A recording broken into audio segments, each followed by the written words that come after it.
Sharhin jaridun na wannan mako zai soma da jaridar Niger Enter Ebdo, wacce ta ruwaito labarin harin da wasu 'yan ta'adda sama da 100 suka kai akan sojojin rundunar Jason Sahel da ke ƙauyen Fanciyo na gundumar Tera, inda sojoji 29 suka rasu, yayin da 'yan ta'adda 79 suka sheƙa lahira. Sai dai ba a bayyana yawan mutanen da suka ji rauni ba, a yayin da a daidai wannan lokaci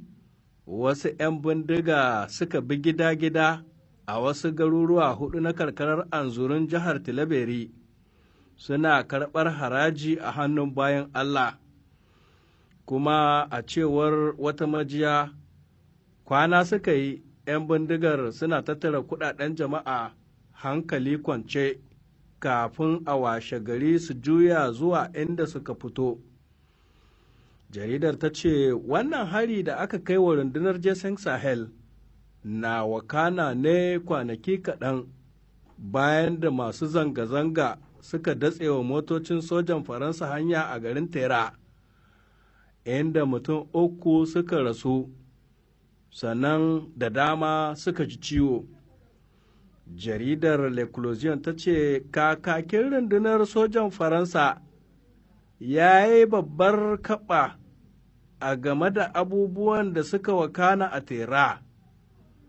Wai a cewarsa an kaucewa faruwar mummunan ta'adi a wannan rana, alhali mutum 3 suka halaka a sanadiyar aika-aikar sojan Barkan, lamarin da ke ƙara gaskanta zargin da ake yi wa Faransa kan cewa ba ta zo Sahel domin taimakon ƙasashenmu ba, kawai ta zo ne domin kare wasu muradinta. Jaridar ta ce Bafaranshe guda ɗaya tak aka kashe a 1899, wato Colonel Club suka damu mutane da dram de ɗan kori, har aka mayar da shi darasin tarihi wanda ake ta karantar da shi a makarantun ƙasarmu. Sai ka ce ran baturen Faransa ya fi na 'yan Nijar. Amma kuma kaga gwamnati ta yi shiru, ba ta ce ƙala ba dangane da faruwar wannan ta'asa. A maimakon haka, sai ma aka shiga yunƙurin baiwa wannan zanga-zanga ta garin Tera launin siyasa. Le Nouveau Républicain ta ambato wani masanin kimiyyar siyasa Dr. Abdullahi Hassan Jallo, yana fashin baƙi a kan yanayin tsaron da ake ciki a yau a nan Nijar, inda kashe-kashen bayan Allah ya zama ruwan dare, lamarin da ke jefa al'umma da jami'an tsaro cikin haɗari. A cewarsa a yau ƙasarmu ta shiga halin tsaka mai wuya, inda masu iƙirarin jihadi ke ta gallaza wa jama'a, su saci dukiyoyi har ma suna ta kashe mutane, yayin da a ɗaya ɓangare mutanen da ke cewa su aminanmu ne suka fara bindige bayan Allah, a maimakon su taimaka mana mu warware matsalolin da suka addabe mu. Saboda haka dole ne mu nuna ɓacin rai idan muka lura waɗanda ya kamata su taimake mu sun fara karkashe mu. A taƙaice, wajibi ne a zauna kan teburi don tantauna halin da ake ciki ta yadda za a samu mafita. Halin dattako da sanin ya kamata su ne halayen da aka san Nijar da su, kuma wannan ita ce al'adar al'ummomin nahiyar Afirka. Jaridar Le Canard Amfiri ta ce, Demokradiyyar Nijar ta ƙara faɗawa cikin mawuyacin hali, kamar yadda abin ya bayyana a fili, a sakamakon matakin hana wa ƙungiyoyin kwararen hula gudanar da jerin gwano a Yamai. Kuma wannan wata hujja ce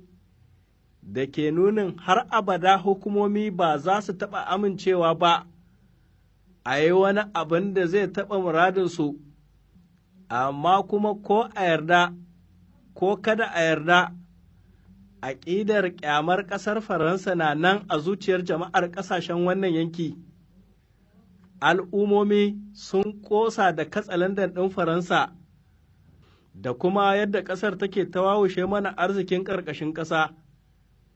Jaridar ta ce, hatta waɗanda ke mulkinmu sun yi amanar cewa Faransa tana ƙulla wa ƙasashenmu makirci, saboda haka don me ba za a jajirce a yada ɗan mangoro ba a huta da ƙuda. Idan ko ba za su iya ba, to su bar talakawa su fito fili, su gwada fushinsu. Dama wannan aiki ne da ya rataya a wuyan 'yan ƙasa, ko da yake a yanzu haka an fara samun wasu manyan shugabanni da suka fara dannewa talakawa kan maciji a wannan fafutuka ta neman raba gari da Faransa. Jaridar Niya Info ta ce amfani da ƙarfin soja ita ce kaɗai mafitar matsalolin ta'addancin da ake fama da su a yankin Sahel, ko da yake za ta yiwu wasu su kasa fahimtar manufar wannan hange. A bayyane take babu zancen tantaunawa da 'yan bindiga ko wani abin da ke kama da haka, wato dai ba makawa dole ne a bi hanyoyin fatattakar waɗannan tsageru ta yadda za a yi maganin abin kwata-kwata. Jaridar Le Monde ta bayyana cewa hankalin shugaban ƙasa Muhammad Bazoum ya rarrabu gida biyu a tsakanin yunƙurin haɗa kan jama'a